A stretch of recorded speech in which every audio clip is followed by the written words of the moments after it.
दोस्तों, जब हिंदू समाज के लोग एक दूसरे को हाथ जोड़कर नमस्ते कर रहे थे तो पूरी दुनिया उनका मजाक उड़ा रही थी, उन पर हंस रही थी, ये कह रही थी कि ये पुरानी विचारधारा के लोग हैं।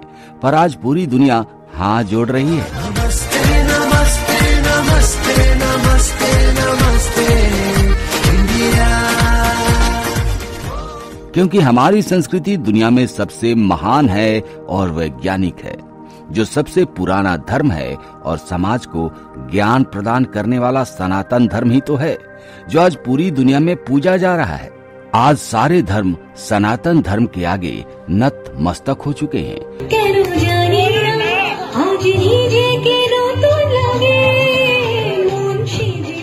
मूर्ति पूजा से लेकर सूर्य देवता की पूजा को वो अपने दिल से अपना चुके हैं। मंदिर में जाने से मन में शक्ति का संचार होता है, शांति मिलती है।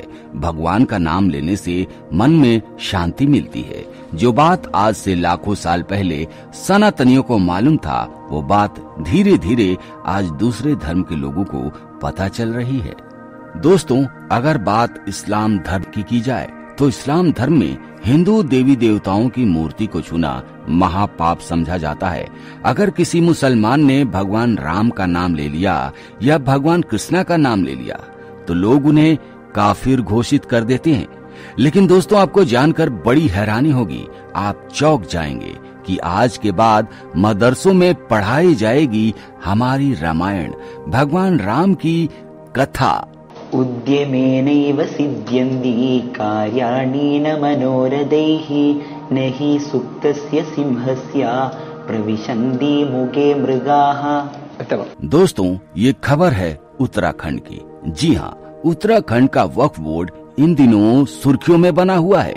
जी हाँ, उन्होंने कहा है कि हम मदरसों में भगवान राम को पढ़ाएंगे, बाप को कैद करने वाले औरंगजेब को नहीं। मदरसा को आधुनिक बनाने के लिए NCERT सिलेबस लागू करने के ऐलान के बाद अब वक्फ बोर्ड ने एक और बड़ी घोषणा कर दी है। उत्तराखंड वक्फ बोर्ड ने मदरसों में भगवान राम के जीवन और उनके मूल्यों के बारे में पढ़ाने का फैसला ले लिया है। बोर्ड के चेयरमैन सादाब शम्स ने इसकी वजह बताई और कहा कि मदरसों में भगवान राम को पढ़ाया जाएगा, औरंगजेब को नहीं, जिसने अपने बाप को ही कैदी बना लिया था, जिसने न जाने कितने अत्याचार किए थे, न जाने कितने लोगों को मार डाला था। सादाब शम्स ने कहा कि यह बदलाव शुरुआत में 4 मदरसों से किया जाएगा। नया पाठ्यक्रम इस साल से ही शुरू हो चुका है। 4 मदरसों से शुरू हुआ यह पाठ्यक्रम लगभग 117 मदरसों में लागू किया जाएगा। अभी जिन मदरसों में नया सिलेबस लागू किया जाएगा वे हरिद्वार, देहरादून, उधम सिंह नगर और नैनीताल में है। इंडियन एक्सप्रेस की एक रिपोर्ट के मुताबिक शम्स ने कहा, जिस तरह पूरा देश अयोध्या में भगवान श्री राम की प्राण प्रतिष्ठा के बाद राममय हो चुका है, हमने सोचा कि 4 आधुनिक मदरसों में भगवान राम के बारे में पढ़ाया जाए।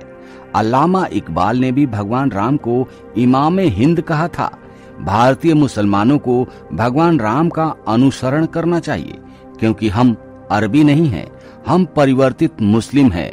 मतलब हमारे पूर्वज सनातनी थे, जिन्होंने अपनी पूजा पद्धति बदल ली, लेकिन हम अपने पूर्वज को नहीं बदल सकते। उन्होंने ये भी कहा कि भगवान राम ही हमारे पैगंबर हैं। हम कन्वर्टेड हैं, हमको चेंज करें। हमारे पे टोपी आ गई, खतना हो गया, सब हो गया हमारे ऊपर, हमें भी कन्वर्टेड करें। हम भी तो हिंदू थे पहले, हम कहीं बाहर से थोड़ी आए हैं। हम तो यहीं के निवासी, यहीं पैदा, यहाँ बाप दादा पर दादा सब यहीं के। हम कन्वर्टेड हुए, हमको ही बदल लो हमको।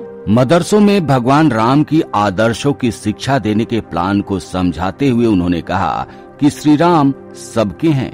कौन राम जैसा बेटा नहीं चाहता, जिन्होंने अपने पिता का वादा पूरा करने के लिए सब कुछ त्याग दिया।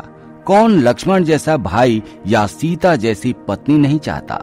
एक तरफ हमारे सामने ऐसे चरित्र हैं और दूसरी तरफ औरंगजेब जैसे, जिसने अपने भाई की हत्या कर दी और बाप को जेल में डाल दिया। हम किसी कीमत पर औरंगजेब के बारे में नहीं पढ़ाएंगे, श्री राम और मोहम्मद साहब की शिक्षा देंगे। 4 आधुनिक मदरसों को लेकर शम्स ने कहा कि इनमें सुबह 8 बजे से लेकर दोपहर 2 बजे तक स्कूलों की तरह पढ़ाई होगी। उन्होंने कहा कि इनमें 5 वक्त की नमाज होगी। सुबह 6:30 बजे नमाज के बाद 1 घंटे कुरान की पढ़ाई होगी। सुबह 8 बजे से 2 बजे तक मदरसे में स्कूल की तरह पढ़ाई होगी। उस समय स्कूल यूनिफॉर्म पहनना अनिवार्य होगा और उसके बाद पढ़ाई जाएगी भगवान राम की रामायण। जी हाँ, उनकी जीवन गाथा। दोस्तों, ये हमारे लिए बड़े गर्व की बात है कि मदरसों में भगवान राम की गाथा पढ़ाई जाएगी, रामायण पढ़ाया जाएगा, जो कि त्याग है, तपस्या है, सेवा है, सहयोग है, समर्पण है और संस्कार है, जो जीवन मूल्यों को सिखाती है। आपको जीवन में ऊपर कैसे उठना है, ये इन सिद्धांतों के बारे में बताती है।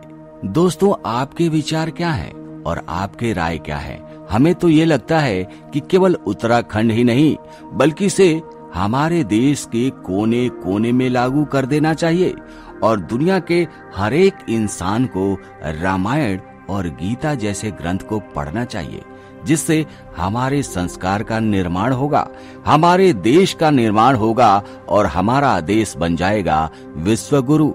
आप अपने विचार कमेंट करके जरूर बताइएगा। फिलहाल आज के वीडियो में इतना ही। मिलते हैं आपसे एक अगले वीडियो में एक नए टॉपिक के साथ। तब तक के लिए जय हिंद, जय भारत, जय श्री राम।